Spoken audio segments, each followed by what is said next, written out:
Olá, bem-vindos. Está começando mais um Money Play Podcast, comigo, Fabrício Duarte.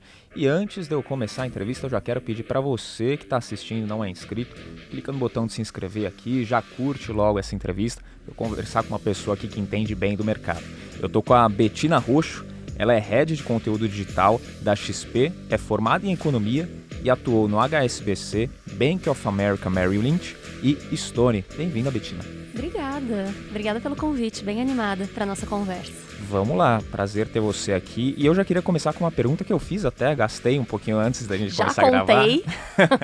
Mas conta pro pessoal que tá ouvindo também. Agora eu vou contar melhor, de uma forma mais legal. Entre em mais detalhes, né? Até pouco tempo atrás você era estrategista-chefe da Rico, né? E agora, recentemente, você mudou para tomar conta dos conteúdos digitais da XP. Então, o que mudou na sua rotina, essa mudança de carreira, de cargo? Eu sou formada em Economia, comecei a trabalhar como estagiária no mercado financeiro já, na área de research, a área que faz análise, né, e estuda sobre empresas, sobre setores, para poder fazer recomendação de compra ou venda das ações desses setores. Então, eu fiquei na área de research por 4 anos, comecei no HSBC como estagiária, depois fui para o Bank of America Merrill Lynch, onde eu fui como analista, e depois de 4 anos eu fiquei pensando, querendo entender qual era o meu propósito. Acho que muita gente tem isso, né? Depois de 4 anos de carreira, principalmente no início. Eu me questionava muito, queria fazer algo com mais impacto na vida das pessoas.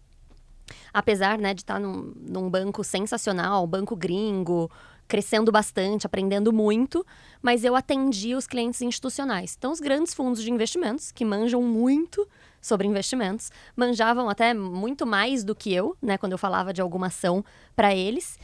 E aí, isso começou a pesar, assim, para mim, porque eu queria fazer uma coisa que estimulasse mais minha criatividade, que eu pudesse fazer mais diferença na vida das pessoas.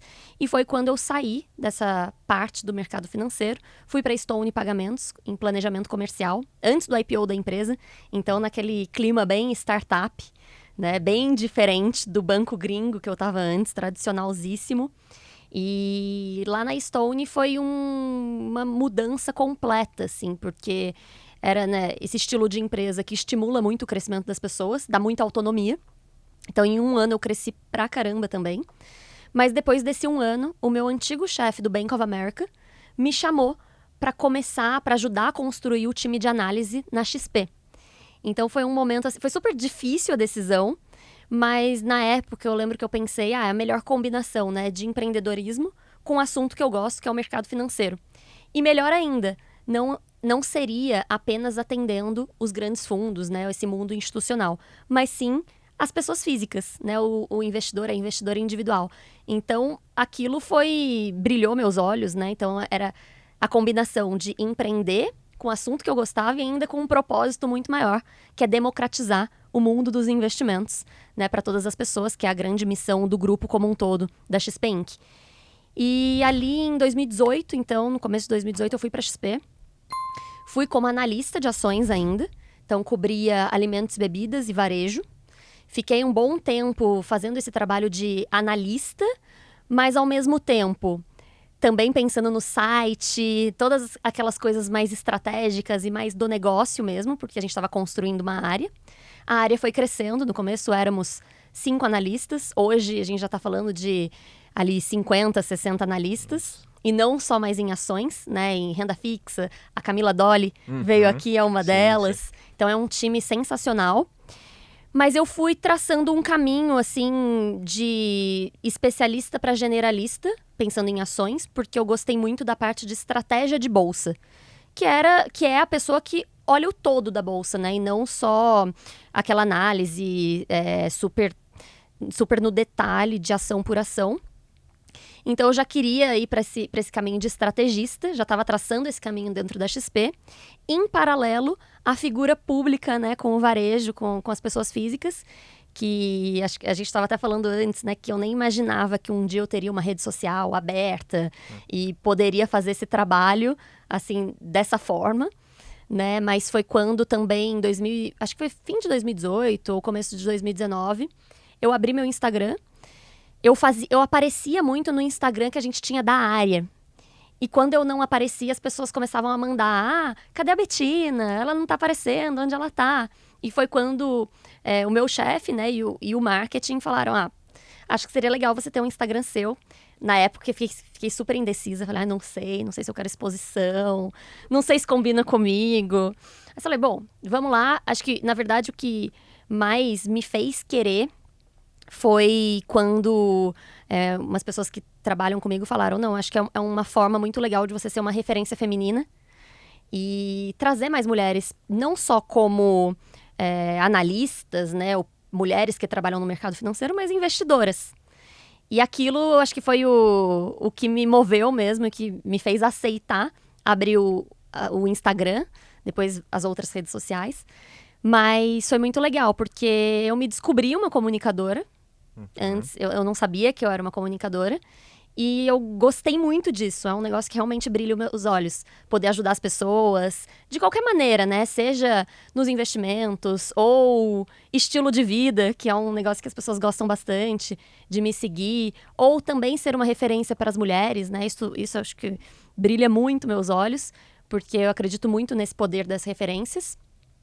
Mas aí, fazendo isso, me descobrindo nesse mundo da pessoa física, né? Do investidor individual, foi meio que natural a minha transição para a Rico. A Rico é uma empresa do grupo XP, né, com muito foco, com a mesma missão, né, do grupo como um todo, que é democratizar o mundo dos investimentos, mas com um foco muito no varejo, né, 100% digital. A Rico é moderna, é descomplicada, é jovem, então tem uma linguagem diferente. E eu estava muito nesse caminho, né? Então, quando me falaram, me fizeram essa proposta, na hora até ficaram pensando, será que ela vai querer, não vai, porque ela é XP? Aí eu olhei assim e falei, nossa, eu sou a cara da Rico. E adorei o desafio também, né? Porque era, de novo, construir uma área de análise com a cara da Rico, né? Então, muito diferente do que eu fazia antes. Me descobri também na comunicação, porque quando a gente começa a se comunicar, principalmente nesse tema muito técnico que a gente está falando, né, de investimentos, é contínua a evolução, né? A gente sempre tem que se desafiar a falar de um jeito mais fácil, e sem perder a credibilidade, né? Sem perder a mensagem, mas de um jeito descomplicado. Então, acho que foi uma grande escola também ter sido, né, ficar esse tempo todo focada na Rico. A gente construiu um time sensacional também. Essa questão de referências femininas também foi muito legal, porque antes de entrar na Rico, a gente tinha uma audiência no YouTube 30% masculina. Depois que eu entrei, e outras analistas também que fazem parte do time, a gente levou esses 30%, quer dizer, a gente levou o percentual das mulheres, né, era 30% feminina. E foi para 50%. Então foi muito legal. E aí chegou agora, né, essa nova fase é uma fase também muito desafiadora, porque depois desse tempo na Rico e olhando muito conteúdo digital, eu comecei a olhar para as outras marcas também, para XP, para Clear, e também foi acho que uma transição natural, né? Agora olhar de forma mais ampla os conteúdos que a gente faz como grupo, posicionar os conteúdos, né? Entender o que faz sentido, o que não faz sentido.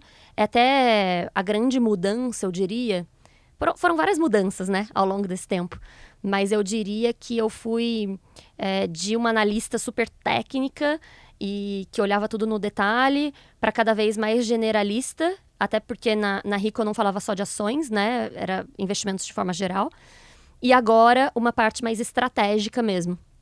Então, pensando nessa carreira executiva, é nessa linha. Mas, ao mesmo tempo, eu continuo criando conteúdo, né? Eu gosto muito de criar conteúdo.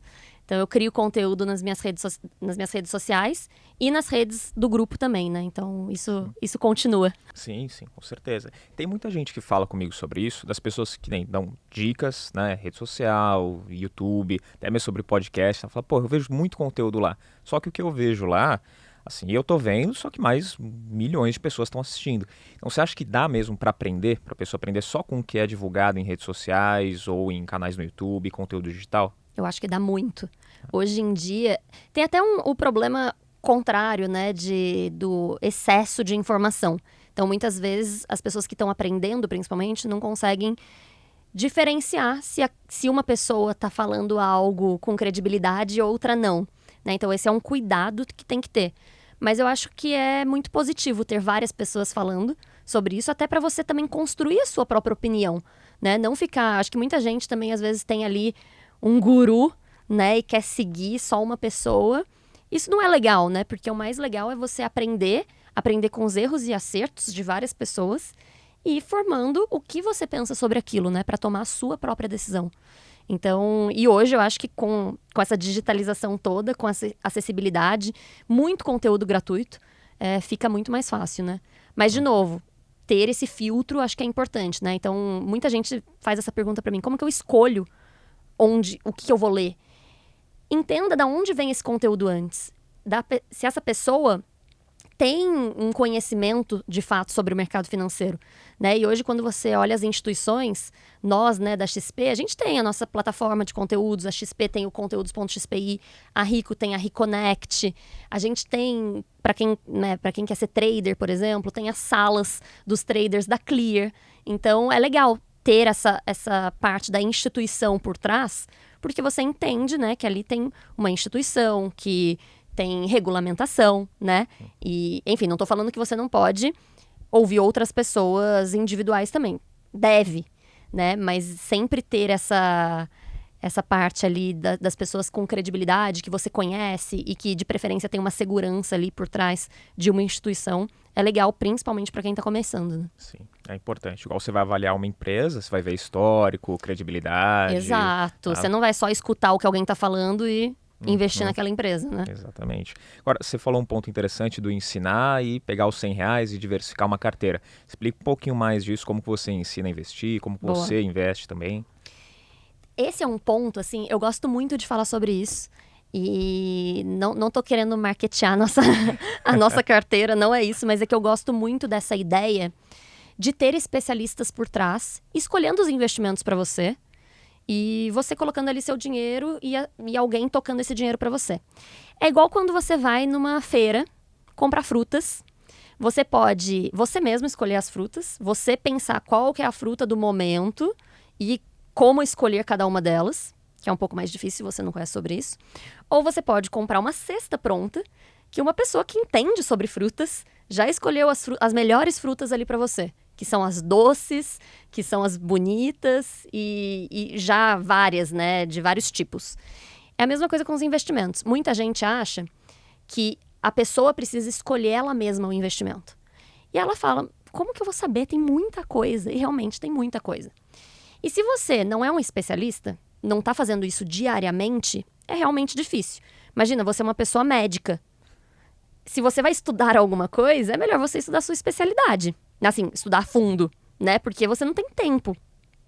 Então, você investir através de fundos, que são essas pessoas especialistas, tocando isso para você, são pessoas que fazem isso todos os dias, toda hora, é muito interessante. E esse fundo que eu falei, que a partir de R$ 100, são os nossos fundos DNA. Tem tanto na XP quanto na Rico. E são fundos que são carteiras diversificadas. E tem para vários perfis. Então, para a pessoa que é mais conservadora, ou que tem um horizonte de tempo mais curto, quando você tem um horizonte de tempo mais curto, você não pode assumir muitos riscos, né? Porque você precisa desse dinheiro daqui 1 ano. Ou você é uma pessoa que tem um horizonte mais longo, 10 anos, você pode assumir mais risco, porque você tem mais tempo. Então, os fundos DNA têm para vários tipos de horizontes, então vários objetivos, né, das pessoas, e a partir de R$ 100. Então, com R$ 100, você já tem acesso a vários investimentos, sendo que com R$ 100, se você fosse escolher um a um, você não conseguiria acessar tantos investimentos assim. E o grande segredo é esse, né, quando você vai investir. Acho que é regra número 1, nunca copie carteira de ninguém, né? Nunca fale, acho que essa é a resposta que já mostra que você está errado. Quando alguém fala, por que você investiu nisso aqui? Você fala, porque meu amigo me falou. Não, então já tá errado. Então volta algumas casas e começa de novo. Mas a outra regra é que não existe receita de bolo, né? É um negócio que, quando a gente fala de investimento, a gente até parece meio lúdico falar isso, mas a gente tá falando sobre sonhos. Tudo bem, tem gente que quero investir para ganhar muito dinheiro e pronto. Mas você quer ganhar muito dinheiro pra quê? Quero ganhar muito dinheiro pra pagar um plano de saúde melhor, quero ganhar muito dinheiro pra fazer um curso, pra viajar. Enfim, sempre tem um motivo, né? E esse motivo tá atrelado a sonhos. O meu sonho é muito diferente do seu sonho. Se eu tivesse uma irmã gêmea que fizesse tudo que eu faço e gostasse de tudo que eu faço, nós não teríamos os mesmos sonhos, né? Então, não dá para uma carteira ser igual. E por isso que é importante ter isso em mente. Não existe receita de bolo, mas existe uma regra que funciona para todo mundo, que é a diversificação. Você não vai colocar, né, seu investimento todo em uma coisa só. Imagina se essa coisa dá errado. Então, a diversificação te protege de eventos como esse, né? É fundamental eventos adversos. Que aí você falou do prazo, né? Fala, eu vou investir para um ano. Se eu for arriscar, e vai pandemia. E aí? Exato. Deu Exato. bagunça no mercado, aí igual aconteceu, pronto. E cada sonho, né? Cada objetivo também tem um horizonte. Sim. Né? Por mais que você seja uma pessoa, não, eu posso esperar muito tempo. Mas com certeza tem alguma coisa que você vai precisar desse dinheiro daqui a um ano. Então, também é importante ter investimentos mais seguros, mesmo você, que é uma pessoa mais agressiva ou que pode esperar bastante tempo, né? E, enfim, essa é a regra número 1, né? Diversificação. Mas tem uma outra também que é importante, que dá segurança, que é a reserva de emergência, né? Não dá para você começar a investir sem reserva de emergência, porque é a mesma coisa do seguro do carro, né? Você não quer bater o carro sem um seguro, mas, ao mesmo tempo, você prefere nem usar o seguro. Né? Então, é a mesma lógica da reserva de emergência. Pois é. A Camila Dolly falou um pouquinho disso também, da reserva de emergência, aí fugir de alguns títulos, por exemplo, que vai que você precisa antes, tá depreciado 30%, então tem que tomar um pouquinho de cuidado. Sim, na parte com da certeza. reserva. Você falou que se formou em 2014 em economia. Isso. Né? Você começou a investir antes disso, ou durante, ou depois? Gente, essa pergunta é ótima, porque eu não investia até então. Até porque, naquela época, a gente estava falando de... Obviamente que os juros voltaram, né, a patamares altos, mas naquela época a gente estava falando de 14% da taxa de juros. Eu deixava ali num fundo, rendendo CDI, né, então atrelado à taxa de juros, e estava ótimo. Feliz com o resultado. Feliz com o resultado, era isso. E quando a taxa de juros começou a cair, foi quando eu estava fazendo a transição de emprego, coincidentemente também mudando para XP, e foi até um pouco antes, né? Mas eu já estava pensando em outras coisas, e foi quando eu abri a conta na XP e comecei a investir em outros tipos de investimentos, principalmente bolsa, né? Porque quando a gente fala de taxa de juros mais baixas, a bolsa era muito interessante. Agora continua sendo atrativa, mas hoje a gente tem um cenário mais diferente, né? Com a taxa de juros mais alta, e inflação alta também. É sempre importante ter ali a renda fixa também compondo essa carteira, né? Bom, Camila Dolly é especialista nisso, não vou nem falar. Você pode assistir o episódio da Camila Vai Dolly. Lá, assiste da Camila Dolly, por favor. Mas hoje, então, depois de tudo isso que você passou, na mudança XP, Rico volta XP, passa por várias áreas também, você mudou sua tese de investimento desde quando você começou para hoje? Que tese que você segue hoje para investir? Assim, eu sou analista fundamentalista, né, de profissão. E é muito difícil não pensar como análise fundamentalista para tudo que eu faço, dado que eu faço isso desde sempre. Que é basicamente a pessoa que estuda, que entende se vale a pena ou não vale a pena aquele negócio, faz a conta, projeta para frente o que vai ser esse investimento. Então, eu tenho muito essa cabeça, a visão de longo prazo também, que é muito importante, né, para todo mundo. Mas quando a gente pensa em carteira, sim, né, aconteceram várias mudanças. Começando porque quando eu comecei a investir, taxa de juros 14%, minha carteira era majoritariamente renda fixa. Né? A taxa de juros começou a cair, a parcela de renda variável começou a subir, né, principalmente Bolsa Brasil. E teve um momento que, quando a gente fala de diversificação, não é só diversificação entre classes de ativos, mas é importante diversificação geográfica também, né? Quando a gente fala do Brasil, a gente está falando de menos de 1% da economia mundial, né? Então, é importante também ter investimentos internacionais, principalmente em países fortes como Estados Unidos, né? Com moeda forte, enfim. Então, teve esse momento de aumento da exposição a investimentos internacionais. E, enfim, aí teve essa composição, né, de carteira bem diversificada, de forma geral, e dependendo dos cenários, tem as alterações de pesos, né, que a gente fala, né, de realocação. Então, agora tem bastante peso renda fixa, né, porque a gente está falando de taxas bem atrativas com juros mais altos, também muita incerteza, mas ao mesmo tempo sempre com diversificação, então ainda um pouco de bolsa, né, tanto no Brasil quanto lá fora. Aqui hoje você está achando também empresas com um preço muito descontado, né, no Sim. momento que a gente está. E lá fora, com esse momento de alta de juros, criptomoedas, você falou um pouquinho de fundos também, que é interessante ter um dinheiro em fundos, principalmente para quem está começando. Mas a sua carteira hoje, ela tem todos esses ativos? O que tem de ativo? Tem tudo, de tudo um pouco. E tem bastante fundo também, porque isso é outra coisa, né? Que muitas vezes as pessoas falam, ela trabalha no mercado financeiro, então sabe de tudo.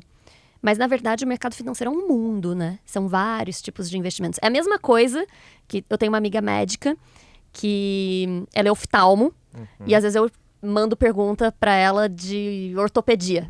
Eu falo, eu sou oftalmo. Ela fala, você acha que eu sou médica de tudo? É igualzinho o mercado financeiro, né? Tem várias especialidades.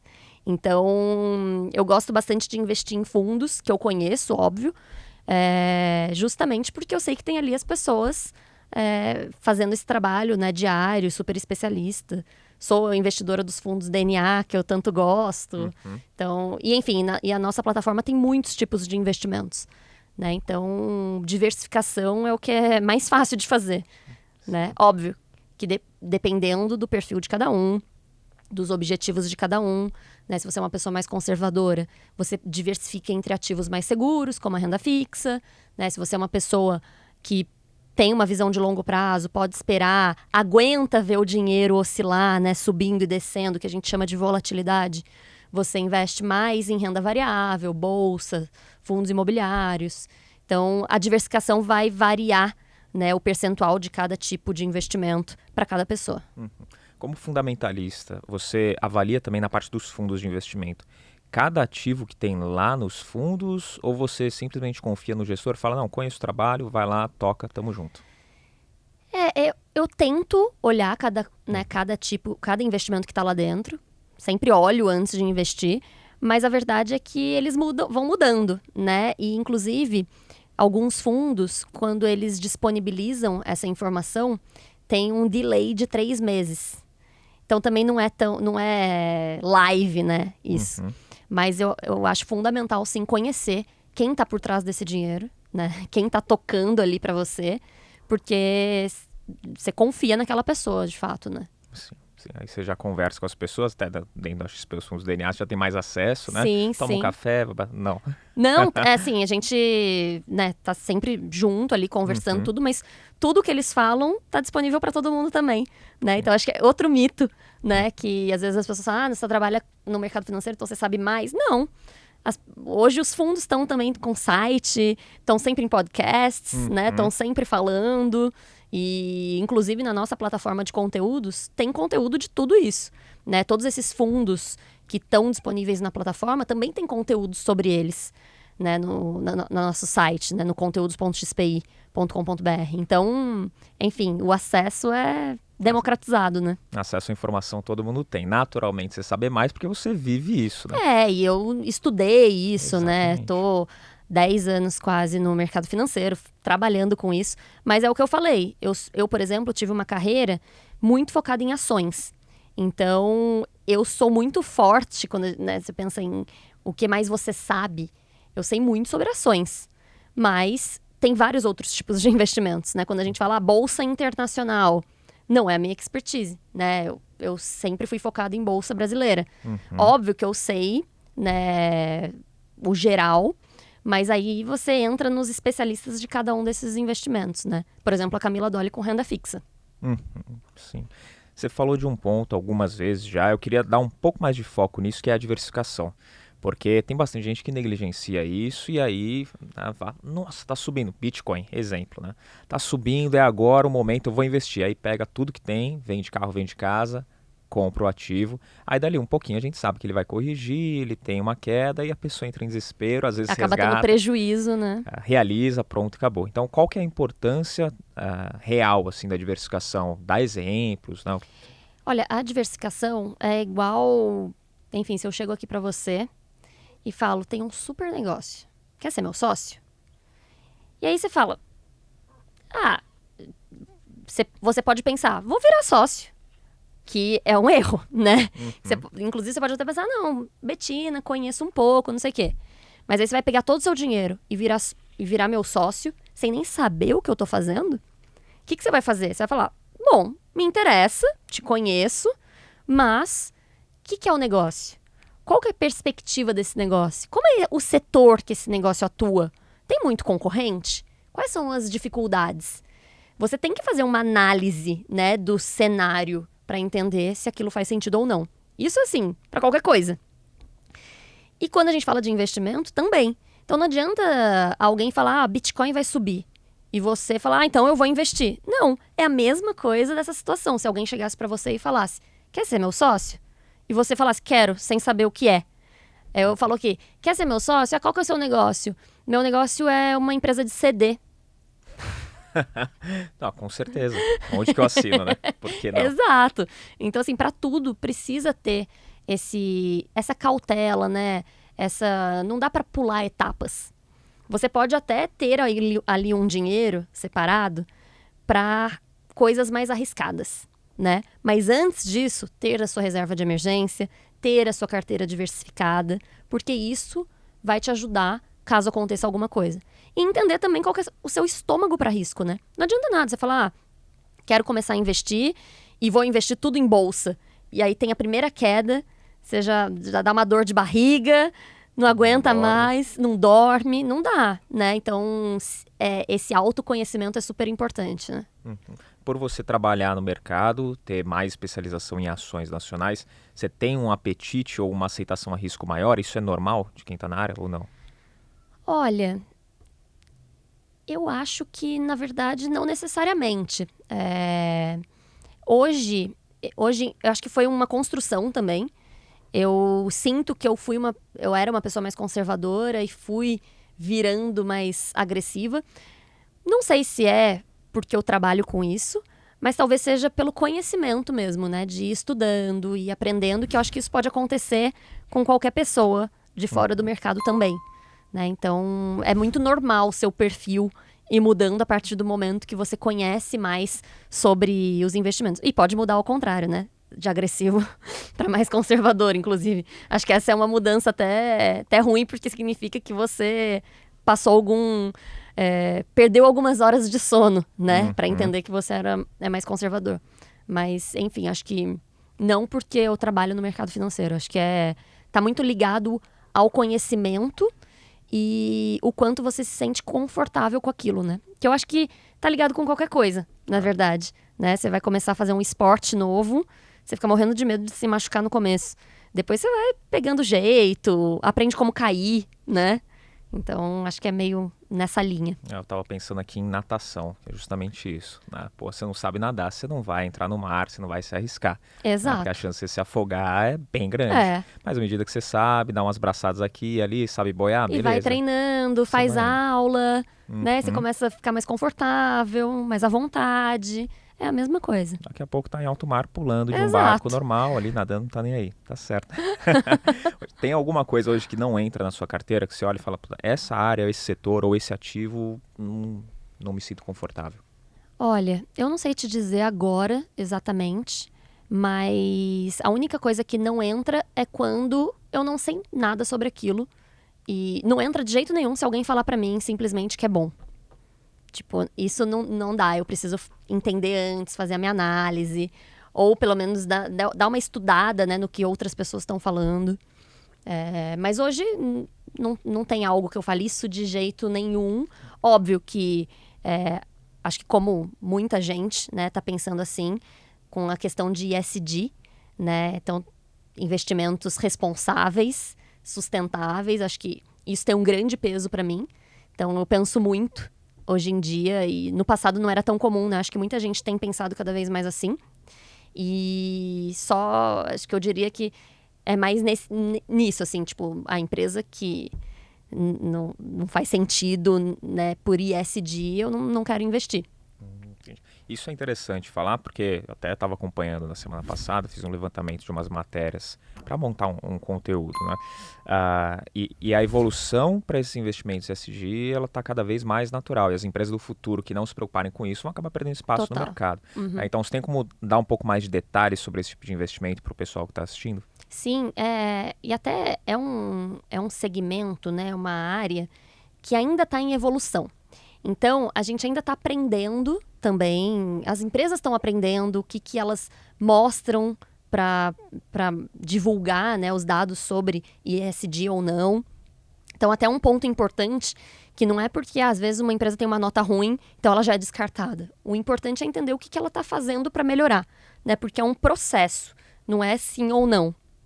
Óbvio, tem países que são mais desenvolvidos, como a Europa, né? Mas os Estados Unidos. Aqui no Brasil, a gente ainda está no começo desse assunto, mas é muito importante entender exatamente essa evolução.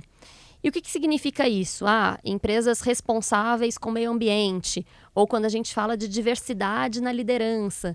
Inclusive, a gente tem alguns fundos temáticos que vão muito nessa linha, que são muito legais, né? A gente tem o Trem de Lideranças Femininas, por exemplo, que são as empresas... É um índice lá fora, né? Mas são empresas que têm mulheres na liderança. Que, né, a gente tem inúmeras pesquisas que mostram que empresas que priorizam diversidade, né, de gênero vão melhor no futuro, né? E fazem muito mais sentido numa carteira. Então, vai desde dessa questão também social, a questão ambiental e a questão de governança, né? Então, como que é a governança da diretoria dessa empresa? Tem conselheiro independente? Né? Então, tudo isso. E hoje a gente tem, inclusive, tem uma área de ESG de conteúdos na XP, que tem vários conteúdos legais para quem se interessar. Tem também o ranking ESG, então tem lá detalhes do porquê uma empresa está melhor no ranking ou não, mas o que ela está fazendo, o que ela deixa de fazer. E a gente tem visto, né, cada vez mais um interesse por esse assunto, não só das pessoas que estão investindo, mas das empresas também, né? Porque uma coisa complementa a outra, né? E potencializa a outra. Sim. Até de investimentos, acho que foi um recorte do último semestre do ano passado, que os fundos que tinham o nome ESG, eles... No nome, né, do fundo ESG, eles capitalizaram 200% a mais do que os que não tinham. Então, assim, para fundos normais, parece que o mercado não está mais abrindo tanto na parte de fundos, né? Para o ESG tem muito a captar ainda. Sim, Isso sim. é muito interessante. E é muito bom. Agora, sobre o caminho, você falou das empresas do ESG, tem um caminho para seguir para divulgarem. A gente falou muito aqui sobre a parte de educação financeira, controle, mentalidade. Tem como definir um caminho para a pessoa também? Você tem que começar aqui, vai passar por isso, para aí depois chegar num nível de investidor e tomar as próprias decisões. O que eu diria, assim, para a pessoa parar de postergar essa decisão? Porque muitas vezes a pessoa fala, né, eu quero investir, mas eu não sei direito, ou eu não tenho dinheiro suficiente, ou alguma outra coisa, então vai postergando. O que eu falo geralmente para as pessoas? Antes de mais nada, é importante sentar, entender sobre as suas próprias finanças. Quanto dinheiro entra na sua conta, quanto dinheiro sai. E antes de mais nada, já mudar a mentalidade de, em vez de, o que eu recebi menos o que eu gastei, vai ser o que eu vou investir? Não. Olha lá os seus gastos e já dá uma olhada se você pode aumentar o percentual que você vai investir primeiro. Então, o que você ganha, menos o que você investe é o que você gasta. Porque aí você começa a juntar esse dinheiro já investindo e já começa. E aí, como começar? Antes de mais nada, reserva de emergência. Isso não importa se você é uma pessoa mais nova, mais velha, ou, enfim, tem muito dinheiro ou pouco dinheiro. Todo mundo precisa de uma reserva de emergência. Né? Então, a reserva de emergência, a gente fala ali entre 6 a 12 vezes, mais ou menos, seu custo médio mensal.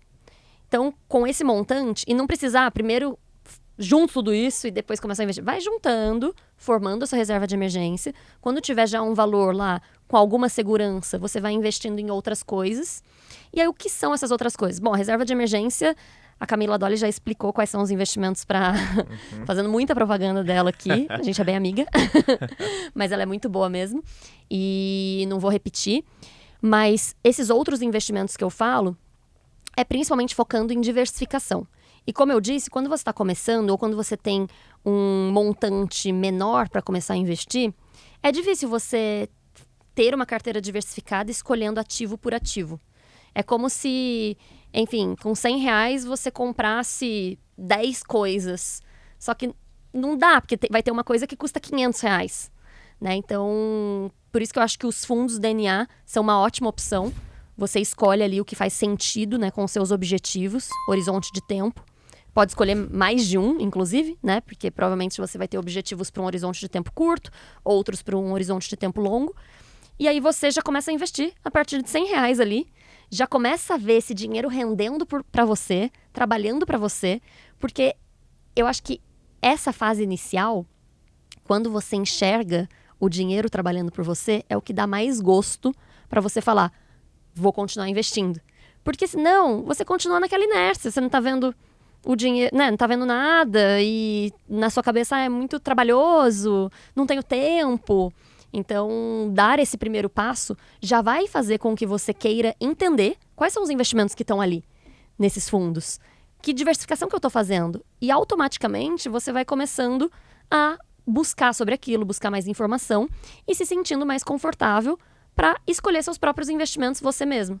Né? Ou, se não quiser, não precisa também. Tem gente que acha que, né, precisa. Não, você pode continuar sempre investindo em fundos e ficar tranquilo. Se você é uma pessoa que não quer toda hora ver o seu dinheiro lá, o que você está investindo, é isso. Você coloca num fundo, em alguns fundos, né, com diversificação e que tem essas pessoas especialistas trabalhando por você. Óbvio que você tem que fazer esse gerenciamento, né? Às vezes tem um fundo que não faz mais sentido, você muda um pouco a mão, etc. Mas... não precisa ficar nessa coisa de vou postergar porque eu não sei o que eu escolho, né? E aos poucos você vai aumentando ali o seu dinheiro que está investido, porque esse é o segredo do sucesso financeiro, né? O horizonte de tempo longo, os juros compostos trabalhando ao seu favor, né? Então, o mais importante é começar. Tem o seu melhor momento de investidor, um momento com intervalo, uma janela ou um ativo que você comprou, você falou, isso daqui eu acertei a mão e foi maravilhoso. Acho que um momento que muita gente também acertou, né, que foi quando os juros começaram a cair, e os juros no Brasil começou a cair, que foi quando a Bolsa Brasileira valorizou bastante, né, então esse foi um momento, mas acho que um momento que foi difícil e que algumas pessoas acertaram, outras não, foi quando começou a pandemia, né? Que a gente viu aquela volatilidade toda, a bolsa despencando. Eu, felizmente... Bom, isso acontece porque eu estava confortável com o risco que eu estava assumindo, né? Então, óbvio que naquele momento era uma incerteza geral, né? Para todo mundo. Mas eu segurei ali meus investimentos em bolsa e foi muito positivo também, né?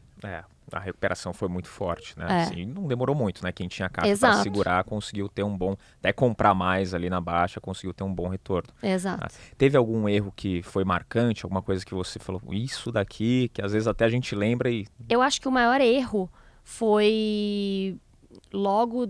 um pouco depois, assim, da pandemia. Não erro, assim, na verdade, né? Quando a gente fala em diversificação, a gente pensa muito, renda fixa, renda variável. Mas e a parcela internacional, né? Então, a Bolsa Brasileira começou a valorizar muito, ficou muito positiva, e a minha parte internacional ficou menor. Mas aí depois eu fui lá e recuperei a parte internacional, né? Porque esse é um ponto importante que as pessoas precisam sempre avaliar, né? Porque se algum investimento subiu muito, ele fica mais pesado na sua carteira, você precisa fazer uma realocação ali, né? Então, isso é normal, sempre acontece, mas é importante ficar atento, né, para isso. Que você conseguiu fazer esse balanceamento, equilibrou as coisas, ficou tudo normal. E muitas vezes acontece isso, né? Porque às vezes a bolsa americana tá subindo pra caramba, a bolsa brasileira tá caindo. Aí fica essa coisa, né? Coloca quanto mais, enfim, e no fim não tem que ficar pensando tanto assim. O importante é ter diversificação, né? Entender também os caminhos, né, para onde... Entender economia, entender o que está acontecendo no mundo é muito importante para isso também, né? Pelo menos um pouquinho, né? Exato. Acorda de Não manhã, precisa ser economista. ao invés de né? ficar no Mas... vídeo do gatinho ali no Instagram, né? Dá uma olhadinha no que tá acontecendo, né? Exato. Bom, então, erro mesmo não teve, mas é que eu converso com muita gente que fala de alavancagem aqui. E isso é um problema, né? Então, eu acho que é porque como eu sempre fui analista de ações, Uhum. eu sou regulada pela CVM, né? Tenho CNPI, eu não posso investir diretamente em ações. Então, eu só posso investir através de fundos. Uhum. Então, não tenho Não esse tem nem problema. como. Uhum. Ele se alavancar é culpa do gestor do fundo ali, e o problema dele, mas não... E eu sempre tive esse cuidado, assim, sabe? Em qual fundo eu invisto. Porque, apesar, né, de estar confortável com a renda variável, eu não sou super agressiva nesse ponto. Então, sempre olhei ali qual que é a cabeça do gestor, né? Como que, enfim, os analistas ali daquela gestora pensam. Que acho que é importante também, né? Na hora de escolher. Não adianta depois ficar bravo com a gestora. Pois é. E você conversa bastante com o público, conversa que eu digo, divulga informação, fala de uma forma simples, com o público que está começando a investir. Que erros que você vê que o pessoal comete mais quando está começando a investir? O maior erro, sem dúvida, é esse. Você já escutou alguém falando, comecei a investir em XYZ, muitas vezes é Bitcoin, porque um amigo ou uma amiga investiu e ficou milionário e ganhou muito dinheiro? Acho que esse é o maior erro. Assim, acreditar em dinheiro fácil e rápido.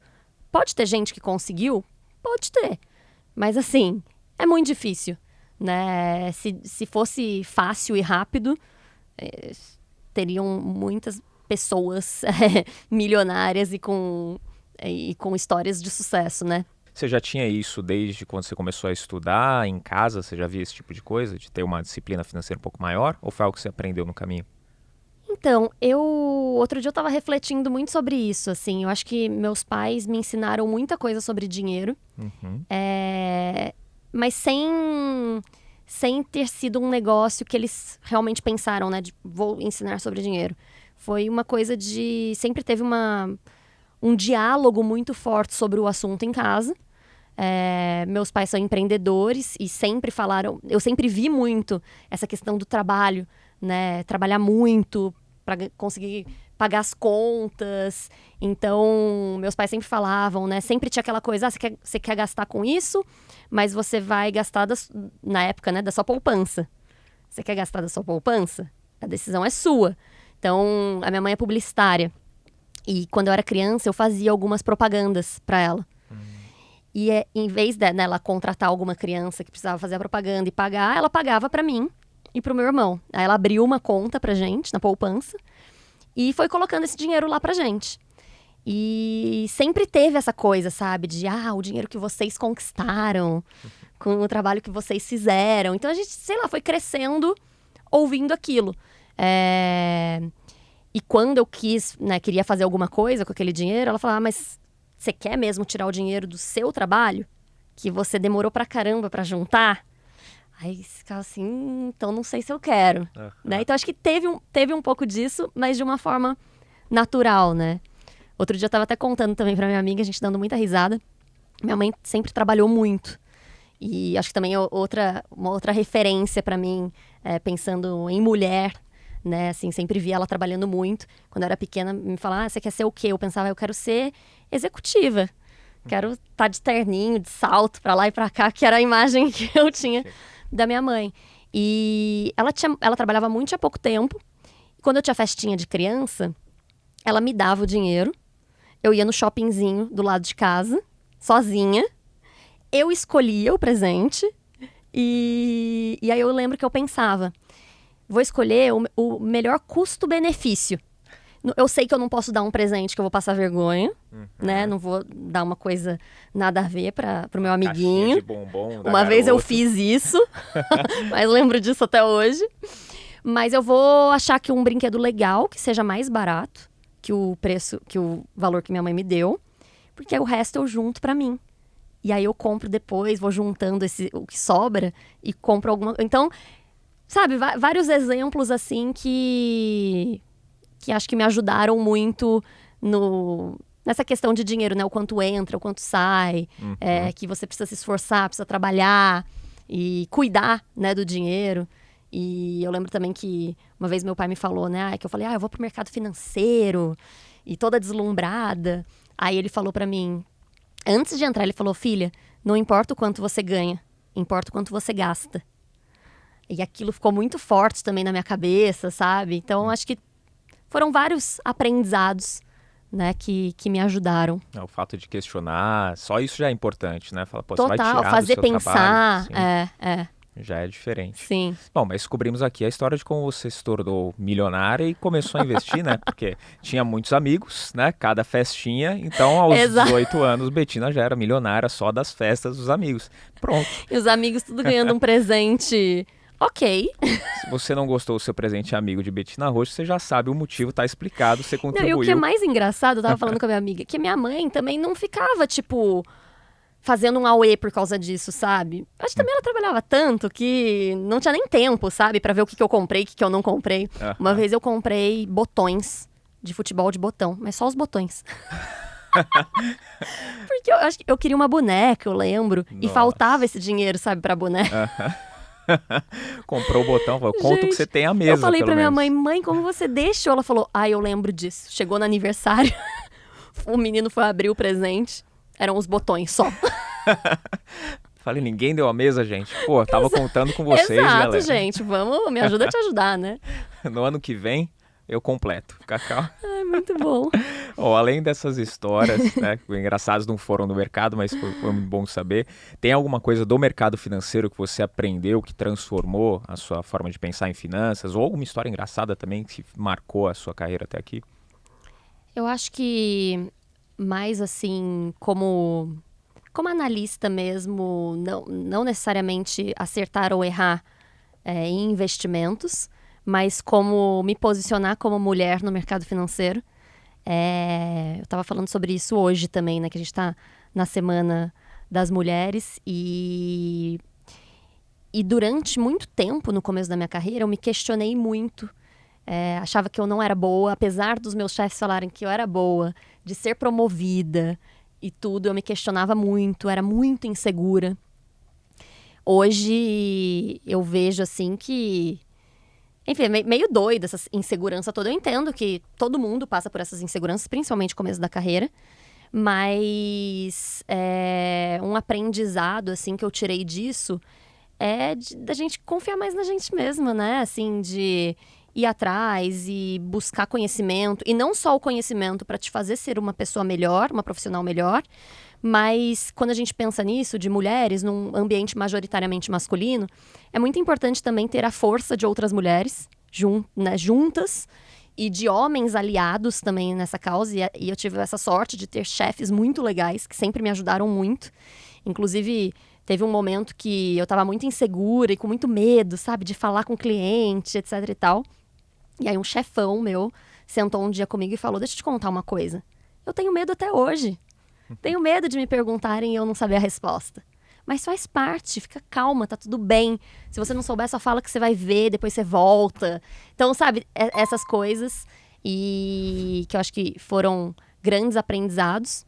E também buscar referências de outras mulheres, né, para conseguir ser cada vez mais forte, porque a gente passa, né, por algumas coisas que os homens não passam. E eu entendo que é difícil mesmo continuar em ambientes assim, quando enfim, é difícil, né, para você especificamente. Então, tava contando, né, de uma história que uma vez eu cheguei numa reunião, eu e meu chefe, e eu falando lá sobre o setor, né, o que eu achava das ações, a especialista, né, falando pro cliente, e o cliente toda hora, quando ia fazer pergunta, fazia pergunta pro meu chefe.